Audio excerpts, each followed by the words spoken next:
네, 오늘은 레위기 17장 자료 3번 자료. 레위기 17장은 짐승의 피를 흘리고 살코기만 먹으라는 이제 중심 내용은 그런 내용인데, 이게 피 흘림에 관한 율법이기 때문에 피 흘림이 없으면 죄들이 사면이 없다라고 이렇게 되어 있어요. 그러니까 그 피 흘림의 신약적인 적용에 대해서 같이 말씀을 좀 나눌 거예요. 자료가 생각보다 많이 줄인다고 줄여보는데 양이 많네. 자, 사도행전 3장 19절로 26절부터 읽어 나갑니다.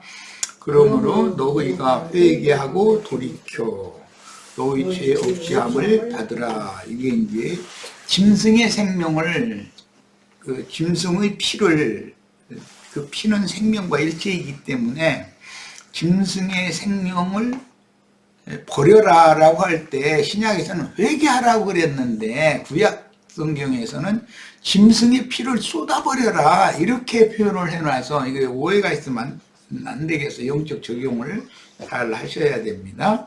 그러니까 신약으로는 회개하고 돌이키는 것을 일러서 짐승의 마음을 가진 이성 없는 짐승의 방불한 무지한 인간들을 영의 세계에 대해서 전혀 이해가 없는 인간들은 다 돌이켜라 이제 이 말인데, 이게 그 짐승의 피를 먹지 말라라는 말은 그런 짐승의 방불한 그런 무지한 인간들, 영의 세계에 관하여는 전혀 이해가 없는 이런 사람이 얼마든지 율법 선생 노릇을 할 수가 있으니까 그런 사람들의 가르침을 요구 없이 그대로 받아들이면 피쳐먹는 것이다 라고 한다는 거예요.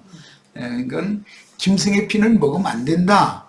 그 대신 예수님이 오셔서 내 피를 마셔야 영생한다. 이렇게 말하면 말하는 의도가 금방 우리는 이해가 되죠. 이런 관점을 가지고 피 흘리는 율법을 이제 살펴봅니다. 이같이 하면 회개하고 돌이켜서 죄 없이 함을 받으면 그런 거예요. 그러면 이제 육의 짐승의 피가 빠져나간 이제 순수한 살코기만 먹는 것으로 구약 성경에 레위기 17장 또 신명기 12장에 상징적으로 표현을 했는데, 이 말씀을 신약의 적용으로 지금 말씀을 보는 거예요. 다른 신약의 적용이라는 것은 모든 말씀을 영으로 깨달아서 마음으로 믿음으로나 이게 적용이 된다는 거죠. 지난 시간에 그 위에 대해서 충분히 말씀 나눴어요. 자, 이같이 하면 육회하게 되는 날이 주 앞으로 이를 것이요 또 주께서 너희를 위하여 예정하신 그리스도 곧 예수를 보내시리니. 그러니까 회개하고 돌이킨 사람에게, 즉 짐승의 피를 다 쏟아버린 사람에게는 예수 그리스도를, 영원한 생명, 영생은 예수님을 말하니까 예수님의 생명을 가지고 사람에게로 오면 이제 주님께서 저를, 그 영으로 오신 주님을 영접한 사람의 심령과 마음속에 들어오셔서 그 사람의 새 생명이 되어준다, 지금 이 말이죠. 하나님이 그 종을 세워 복 주시려고 너희에게 먼저 보내서, 여기 너희에게라는 말이 계속 나오는데, 이 너희에게라는 것은 그때 당시로는 혈통적인 유대인들, 하나님의 말씀을 받은 사람들을 좀 염두에 두는 말이에요. 너희에게 먼저 보내사 너희로 하여금 돌이켜 각각 그 악함을 버리게 하셨느니라. 그러니까 말씀을 받았는데 자신들은 선민이라고 자부심만 가지고 있지 실제로는 전혀 영적이지 않다는 것이죠. 짐승의 마음과 반불한 그런 사람들이라는 거예요. 그러니까 너희가 그걸 돌이키라는 거예요. 자신들의 메시아로 오신 예수를 배척하고 죽인 유대교인들의 율법 행위를 돌이켜라 이 말이에요. 율법 행위라는 건 육체로 행하는 걸 말하니까, 인용한 본문은 정한 동물로 비유된 말씀을 받은 유대인의 회개로 피 흘림의 율법이 실현된 말씀으로서 유대인들이라도 들짐승과 집짐승으로 나뉘는데, 율법의 저주를 육체로 행하는 유대 교인들은 간교하고 포악한 들짐승들이다. 집짐승 중에서도 부정한 집짐승이 있죠. 먹을 수 없는. 들짐승 중에서도 먹을 수 있는 짐승이 있고 먹을 수 없는 짐승이 있어요. 그러니까 이것을 또 유대인들이 말씀을 받았으니까 우리는 선민이라고 자부하지만 말씀을 받았을지라도 하나님이 보시기에는 포악한 들짐승들이 있고 부정한 집짐승들일 수 있으니까 그것들을 잡아먹으면 안 된다는 거예요. 말하자면은. 그러니까 이제 쉽게 말하자면 유대교 율법 교리를 가르치는 사람들의 그 육적인 가르침을 여과없이 받아들이면 안 된다 그 말이에요. 자, 마태복음 23장 29절 36절 화 있을 진저 외식하는 서기관과 바리새인들이여 너희는 선지자들이 무덤을 만들고 의인들의 비석을 꾸미며 이르시되 여기 너희는 이라는 건 그 당시 예루살렘의 절기를 지키러 모이고 유대교를 믿는 사람들 보고 하는 말이지 이방 불신자들 보고 하신 말씀이 아니에요. 너희는 선지자들이 무덤을 만들고 의인들의 비석을 꾸미며 이르되 만일 우리가 조상 때에 있었더라면 우리는 그들이 자기 조상들이 선지자의 피를 흘리는데 참여하지 아니하였으리라 하니 그러면 너희가 선지자를 죽인 자들의 자손임을 스스로 증명하는 말 아니냐. 하나님은 지금 생명이라는 것은 대가 바꿔질지라도 피의 흐름은 계속 이어진다. 지금 이걸 얘기하느라고 얘기하는 거죠. 너희가 너희 조상의 분량을 채우라. 뱀들아 독사의 새끼들아 너희가 어떻게 지옥의 판결을 피하겠느냐. 이랬는데 유대교의 율법관념에 따라 하나님께서 자신들이 오해한 율법 교리를 지적하면서 이제 해주시는 거예요.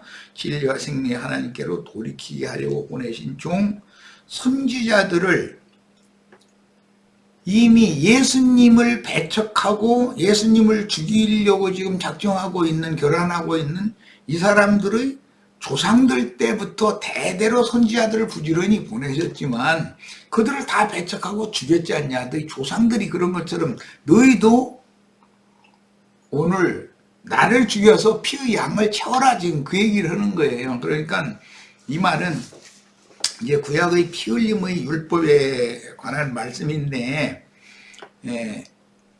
짐승들이 포악한 짐승들은 짐승을 그냥 피치 잡아먹어 버리잖아요. 이런 것은 표상인 것이죠. 근데 이것은 실제로는 하나님의 영의 일, 영이신 하나님 영이니까 영의 일에 대해서는 전혀 무지한 사람들이 성경을 조문의 율법대로 인간 본능의 혼적 지식으로 사람들을 문자의 그 개념을 따라서 이렇게 가르쳐서 그 개념을 가르침을 여과 없이 받아들이는 사람들이 전부 짐승을 잡아먹되 피채 그냥 먹는 사람들이다라는 거예요. 그러니까 이게 유대교인들은 유대교 지도자들 그 포악한 짐승 잡아먹는 피채 먹는 유대교 지도자들이 밥인 거죠 지금. 이것이 이제 주님의 말씀이 오늘날까지 이게 계속 당연히 이어지니까 왜 피는 대대로 끊어지지 않고 흘러가니까 후대로. 그러면 오늘날의 기독교계에도 자칭 유대인이라 하나 그렇지 않고 거짓말하는 자들이요 사단의 회당이라 이제 이랬는데 이런 오늘날의 세속 교계 사람들이 이런 하나님의 말씀에 대해서 영적인 계시가 없이 그냥 그 사람의 본능대로 이게 가르침을 여과없이 그냥 받아들여 버리면 그게 피를 먹고 마시는 일이다라는 거예요. 짐승의 피를.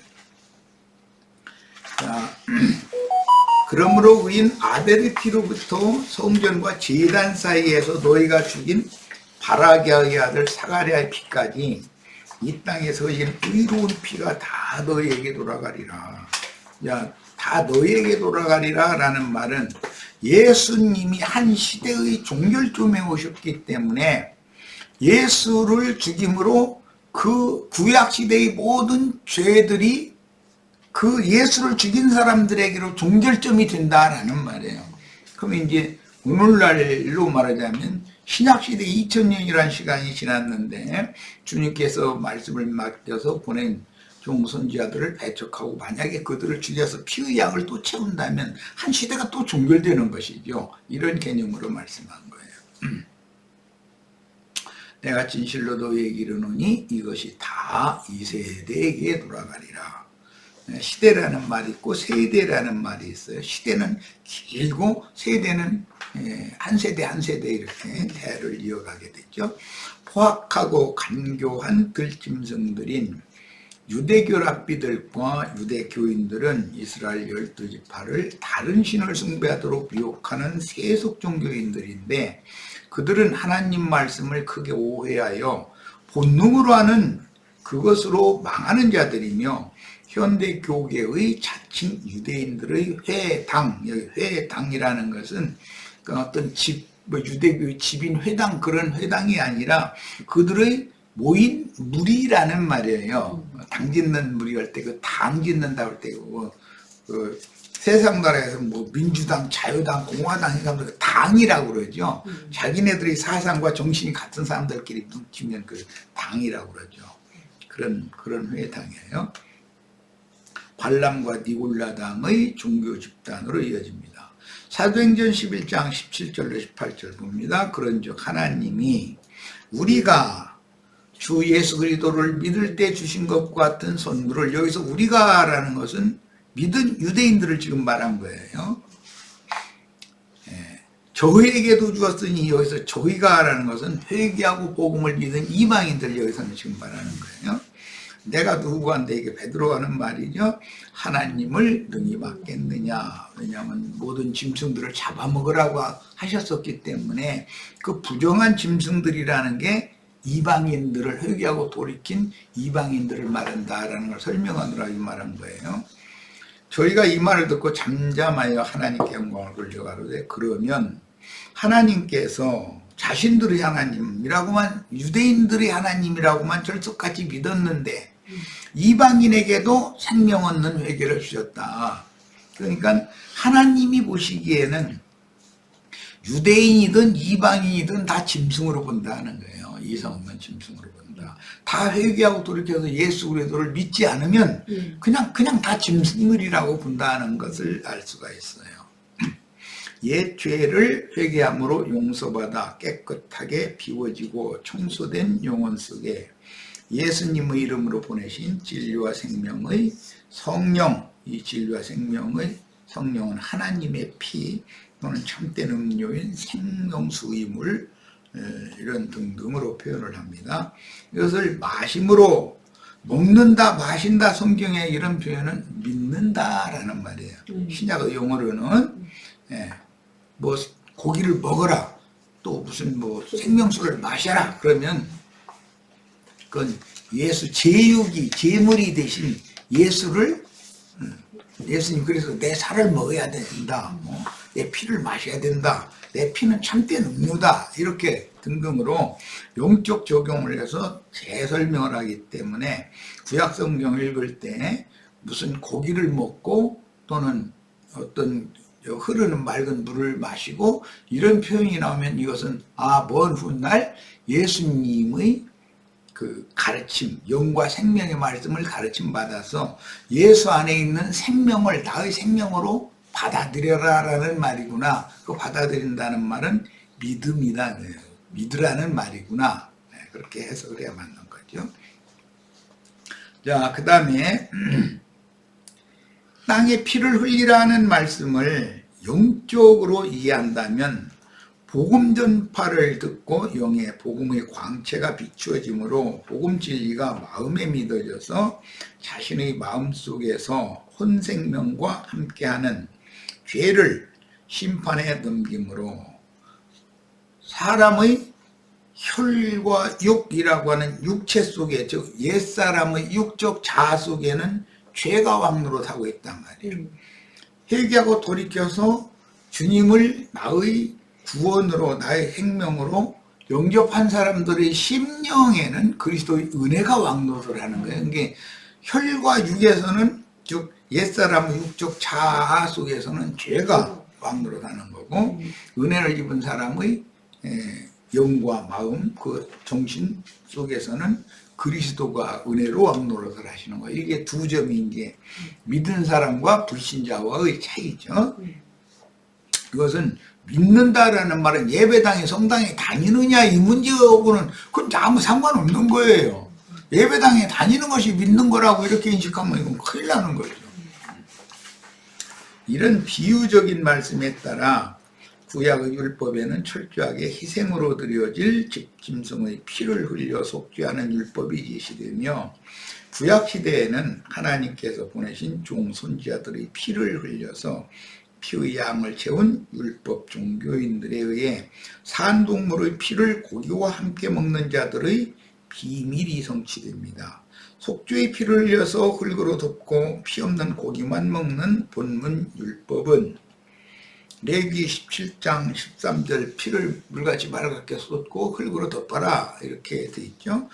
그 말씀이 이제 신명기 12장에 반복해서 여러 번 나오는데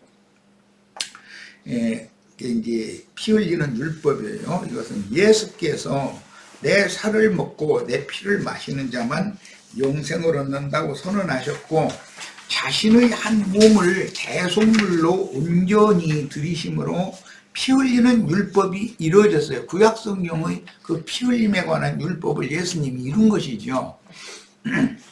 예수의 피와 살로 새 생명을 얻은 참제자들이 주님께 감동을 받은 영으로 진리를 깨달아 마음의 믿음으로 율법이 생명의 성령의 법으로 바꿔진다. 변혁된다. 이건 바꿔진다 말이에요.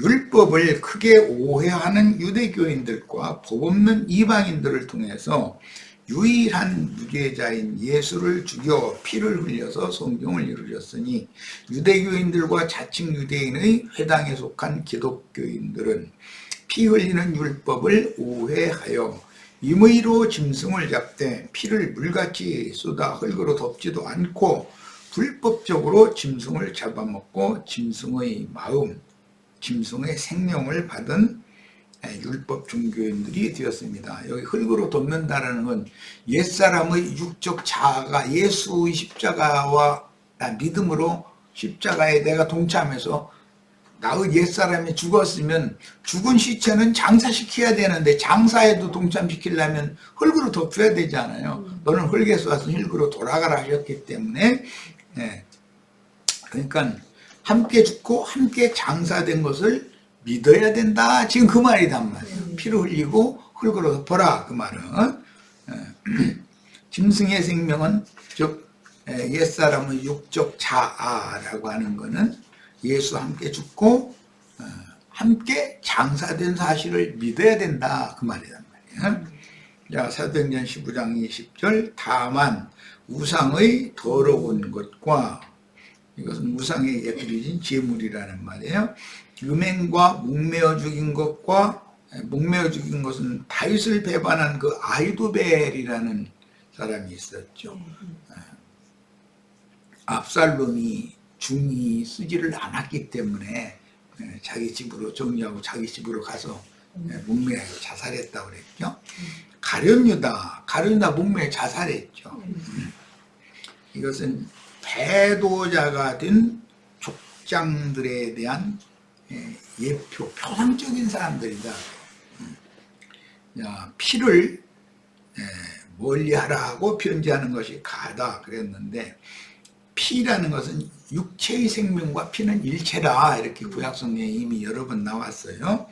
이 말씀에서 보듯이 신약에도 유대인들뿐 아니라 이방인들 중에도 구원받은 성도들도 엄격하게 지키도록 정해진 말씀 중에는 우상에게 드려진 제물들과 피 흘림이 없이 목매어 죽인 것과 피를 멀리하는 규정을 제정하여 공포하신 것을 알 수가 있습니다.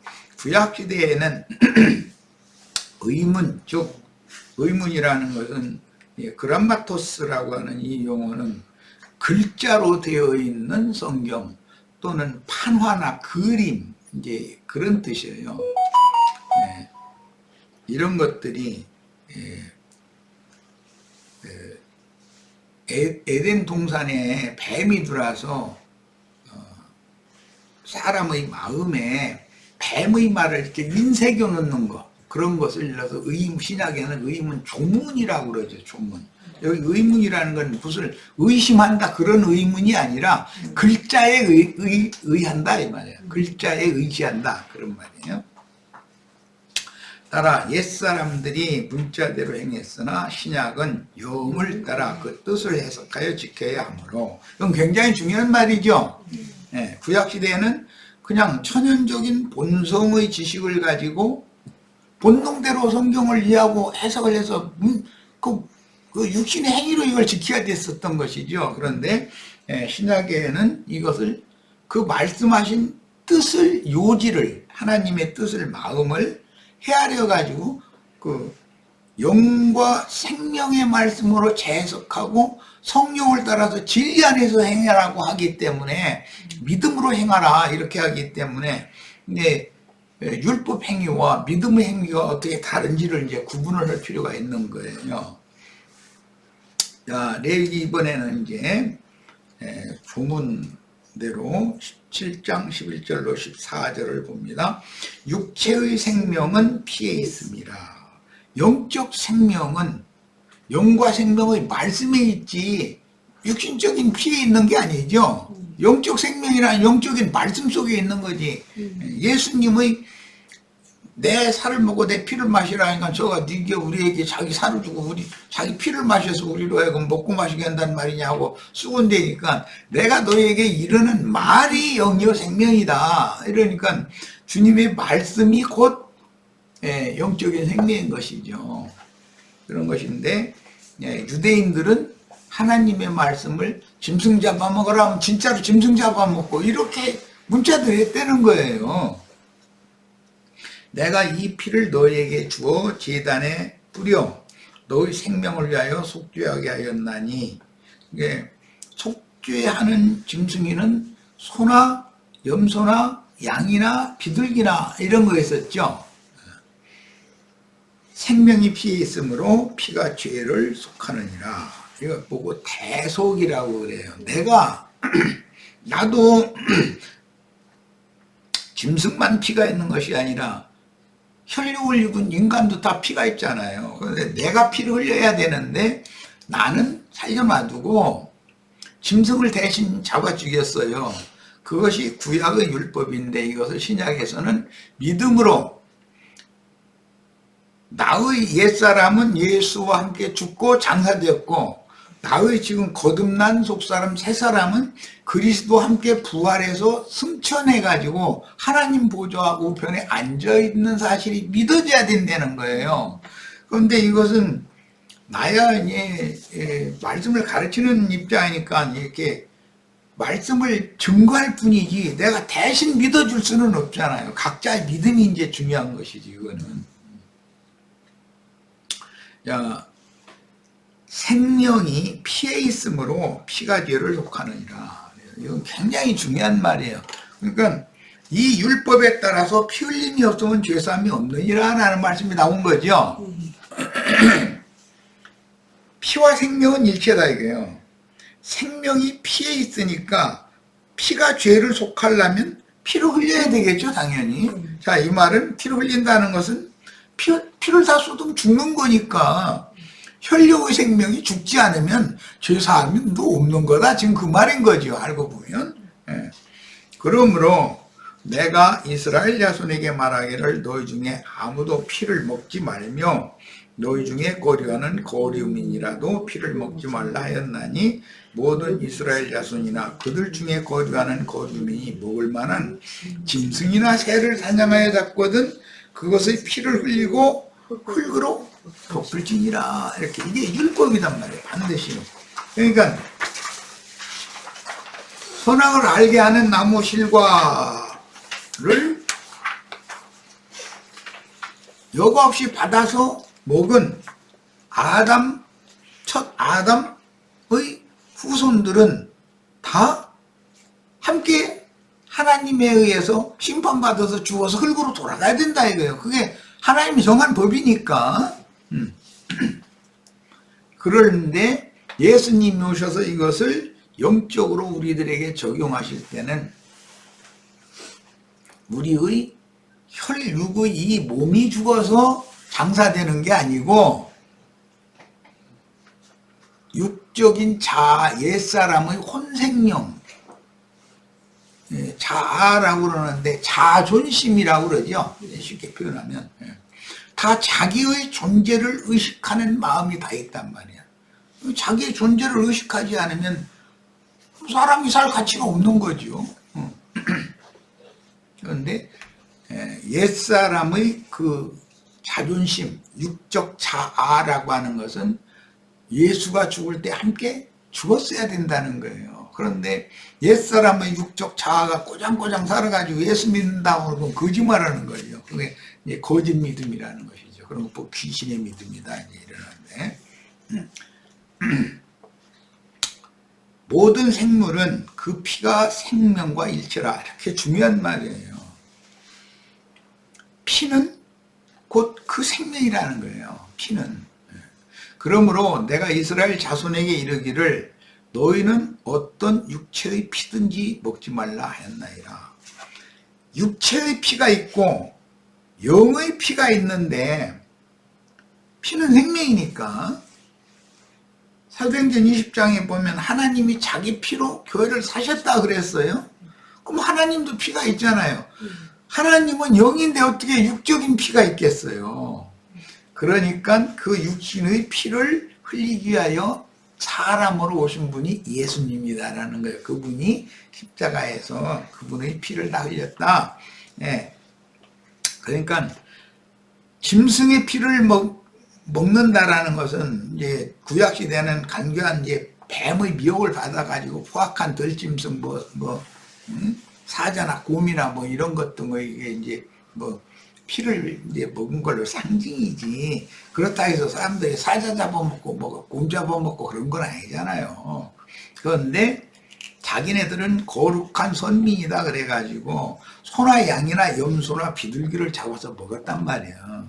그런데 하나님이 보실 때는 그것은 표상일 뿐인 것이고 실제로는 인자 예수가 오셔서 자기 백성들을 구속을 위해서 그분이 직접 피를 흘리지 않으면 죄들의 사면이 없는 거기 때문에 그때까지만 모형적으로 표상적으로 그런 제사법을 지키라고 해놓은 것이죠. 예. 그래서 짐승을 잡아서 제사를 할 때는 반드시 피를 가지고 제단에 뿌리거나 성소에 뿌리거나 지성소에 뿌리거나 피를 뿌리는 얘기를 계속해서 했었던 거예요. 자, 그런데 여기서는 이제 그 뿌린다라는 것은 믿음의 말씀을 가르친다라는 것을 상징하는, 항상 7번씩 뿌리죠, 이렇게. 이것은 이런 진리의 말씀을 믿어지도록 깨달아질 때까지 반복해서 교훈한다, 인을 새긴다. 이제 그걸 7번씩 이렇게 피를 뿌린다 이렇게 표현을 해놨어요. 그래서 너희는 어떤 육체의 피든지 먹지 말라 하였나니, 육체의 피라는 것은 육체라는 것은 하나님의 신이 떠난 옛사람을 육체라고 그러죠. 우리가 예수 믿기 전에는 다 육체에 썼었죠. 그 육체 속에는 죄가 거한단 말이야. 죄가 왕노릇한단 말이야. 네. 그러니까 육체의 생명은 먹지 말라 이렇게 말을 율법에 해놨으니까 가르치는 사람이 전혀 영적이지가 않아. 영의 일이 뭔지를 모르고 땅의 일, 세상사의 일 이런 것을 표상으로 들어서 하나님은 하늘의 일, 영의 세계의 일을 말하고는 설명을 하기 위해서 세상에 이런 걸 다 만들어 놓고 사람을 세상에 보내서 이런 걸 보고 만지고 이렇게 해서 살게 한 건데, 여기에 목숨을 걸게 만들어.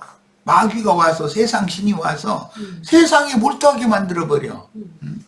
이게 그러면은 믿는다 해가면서 입으로는 믿는다 그러는데, 입으로는 하나님 나라 천국 거기를 지향하는 것처럼 하는데 실제 그 육적 자아는 세상에서 어떻게 출세하느냐, 어떻게 돈 많이 벌어서 뭐 큰소리 치느냐, 맨 이거에만 몰두하면은 이거는 짐승피를 계속 먹는 것이다 이 말이에요. 짐승의 육적 타락한 짐승세계의 생명을 계속 먹고 마시고 그렇게 부추기는 가르침을 계속 주면은 그게 다 사람들을 전부 짐승의 마음을 받게 하는 일이다라는 거예요. 모든 육체의 생명은 그것의 피인즉 그 피를 먹는 자는 모든 자는 끊어지리라 그랬어요. 피를 흘리면 덮으라 그랬는데 가사라고 하는 덮다라는 말은 많은 게 의미들이 있지만 주로는 숨기다 감추다라는 그런 의미에서 오는 말이기 때문에 이 용어의 궁극적인 의미는 육적 생명이 타락한 그 육체는 죽어서 흙으로 돌아가라 하셨기 때문에 흙 속에 덮여지는 것으로 이렇게 표현을 한 것은 옛사람이 예수와 함께 죽고 함께 장사되지 않으면 죄들이 사면도 없다라는 거예요. 그런데 이제 그 민수기에 보면은 피는 땅을 더럽히는 것이다. 그러니까 피를 내 눈에 노출시키지 말아라. 땅이 더럽게 오니까 이것은 굉장한 하나님의 이제 엄한 말씀인데 그 말은 육적 생명을 가지고 하나님 앞에 맞서면 하나님 앞에 나서면 너희는 다 내가 죽여버린다 이 말이에요. 그래서 구약 시대에는 죄인들이 하나님 앞에 서면 다 죽죠. 그런 의미를 알아야 돼요. 그러려면 그 죄성이 있는 옛사람을 그리스도의 피로 덮어져 가지고 덮임 가림을 받아 가지고 하나님 앞에 나가야 되는 거다라는 것이 복음이단 말이죠. 자, 그다음에 이제 어떤 육체의 피든지 먹지 말라 그랬는데 여기 육체라는 말은 이제 히브리어로는 바사르라고 그러는 거예요. 헬라어는 이제 비오스라고 그러죠. 이것은 원래 그 살코기 등등 그런 용어로 많이 사용하는 용어예요. 그 다음에 육체란 하나님의 신이 떠나서 창세기 그 6장에 보면 여호와 하나님께서 사람을 지은 것을 한탄하고 떠나시면서 왜 떠났느냐면 저들이 다 육체가 되었기 때문이다 그랬어요. 그러니까 육체란 하나님의 신이 떠나서 영감이 없어. 세상사 어떤 걸 대사를 다 보고 만지고 듣고 영적인 세계를 알으려고 이게 표상적으로 물질 세계에 사람을 먼저 나게 하신 건데 물질 세계에서는 영원히 살 수는 없는 것이거든. 그런데 계속 자기 조상들이 대대로 죽고 자기 손으로 가서 자기 아버지 갖다 묻고 다 이걸 허구도 묻게 하려. 그러니까 이게 하나님의 영생하시는 하나님에 대해서 깨달으라고 죽음을 정확하게 알을 때 영원한 생명을 알 수가 있잖아요. 그런데 초상집에 가도 친구 뭐 아버지 어머니 돌아가셨다고 초상집에 이제 가면 그 뭐 조이금 몇 푼 내고서 밥 한 끼 얻어먹고 이렇게 오는 거 그 인사를 갔다 오는 걸로만 생각하거든 대부분.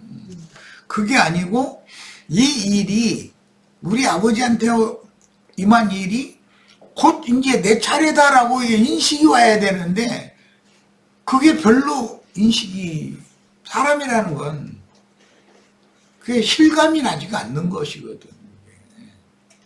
이것이 왜 그러냐. 너무 육적이고 세상적인 사고와 관념이 굳어져 있기 때문에 죽음에 대해서 깊은 생각을 안 해보는 거예요, 사람들이. 왜 육의 생명을 영생하게 하지 않고 반드시 죽어서 흙으로 돌아가게 하셨을까? 그러면 이것이 끝일까? 그러면 죽음 너머의 세계라는 것이 없다면 이 세상에서 뭐 예를 들어서 은행 강도라도 해가지고서 돈 많이 도둑질 해가지고서 배 타고 온가 뭐 비행기 타고 온가 뭐 밀항해가지고 어디로 뭐 가서 외국에 가서 잘 써서 떵떵거리고 잘 살면 되잖아. 근데 그렇게는 못 사는 것은 왜 그래요? 세상 법이 무서워가 아니라 양심이라는 것이 속에서 무더기 하니까 하나님의 신이 각 사람의 영을 붙잡고 그 짓을 무더기 하니까 묻어놓은 것이지. 괜히 땀 흘려가면서 일해서 몇 푼씩 벌어서 그걸 전략해서 살고 그렇게 할 필요가 뭐가 있어? 응?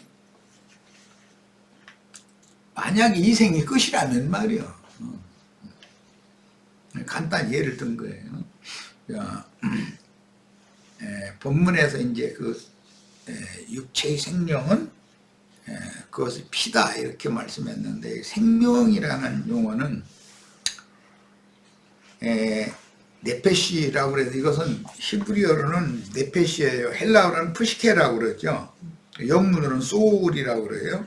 그런데 이 네페시라는 용어는 혼적 생명이다 이래요. 영적 생명이 아니라. 영은 생명력을 잃고 혈과 육에 결탁된 혼이 그거 보고 이제 본능대로 산다 그러는데 혼이 그 사람을 지배해버린다. 그런데 그 육적 본능의 혼 생명 속에는 죄가 왕노릇한다라는 것을 알아야 된다는 거예요. 그 다음에 이제 생물 이런 표현이 나왔는데 생이라는 용어와 물이라는 용어는 물은 물체, 물건 그런 데서는 물자고 생은 네페시 같은 532로 같은 용어예요. 이게 혼적 생명을 가진 육체다 이 말이에요. 그러니까 이 물이라고 하는 것은 바사르라는 용어인데 그 육이라고 그러죠. 그러니까 이 혈육의 몸을 입고 코르기식하는 모든 동물은 생물이라고 그래요. 생물. 뭐 세상 나라에서도 생물 선생님들도 있고 생물 그 연구하는 사람들이 많잖아요. 이제 신명기 12장 15절로 16절로 갑니다. 그러나 네 하나님 여호와께서 네게 주신 복을 따라 각 성에서 네 마음에 원하는 대로 가축을 잡아 고기를 먹을 수 있나니. 레위기 17장 13절 말씀만 있는 게 아니라 신명기에는 구체적으로 이제 설명이 나온 거예요. 곧 정한 자나 부정한 자를 막론하고, 여기 정한 자라는 것은 노아의 때에는 정한 동물, 부정한 동물 두 동물들을 방주에 함께 태우게 했었었죠. 그것은 유대인이나 이방인 모두에게 전도를 해서 교회에 들어오게 해라라는 것을 상징한 거예요. 막론하고 노루나 사슴을 먹는 것 같이 먹으려니와 오직 그 피는 먹지 말고 물같이 땅에 쏟을 것이며. 이제 이런 말씀 때문에 예수님이 십자가에서 죽었을 때 로마 군병이 사형을 집행한 사람이 창으로 이렇게 옆구리를 찔렀더니 피와 물이 나왔다 그랬죠. 그래서 피와 물을 다 쏟으셨다라는 거예요. 자, 신명기 이번에는 12장 22절로 25절. 정한 자나 부정한 자를 막론하고 노루나 사슴을 먹는 것 같이 먹을 수 있거니와 다만 크게 삼가서 그 피는 먹지 말라. 피는 그 생명인즉 네가 그 생명을 고기와 함께 먹지 못하리니 너는 그것을 먹지 말고 물같이 땅에 쏟으라. 즉 짐승을 잡아먹을 수는 있는데, 즉 전도는 꼭 해야 되는데 짐승의 생명을 받아들이면 안 된다 이거예요. 그러면 누구의 생명을 받아들여야 돼? 하나님의 생명? 그래서 예수님이 내 피를 먹고 내 살을 먹고 이렇게 얘기를 하신 거예요. 예. 그 짐승 같은 인간들이 가르침 받지 말고 하나님의 가르침을 받아라, 사실 그 말인 거죠. 너는 피를 먹지 말라. 네가 이같이 여호와께서 의롭게 여기시는 일을 행하면 너와 네 후손이 복을 받으리라. 복을 누리리라. 육체의 생명인 피를 흙으로 덮는 영적 적용은 회개하고 복음을 마음에 믿음으로 옛사람의 육적 자아인 혼적 생명을 하나님 앞에서 덮고 숨겨지게 하여 지난날의 모든 죄악이 감추어지게 하는 것이므로, 덮는다라는 것은 하나님의 눈에 노출되지 않게 한다 이 말이에요.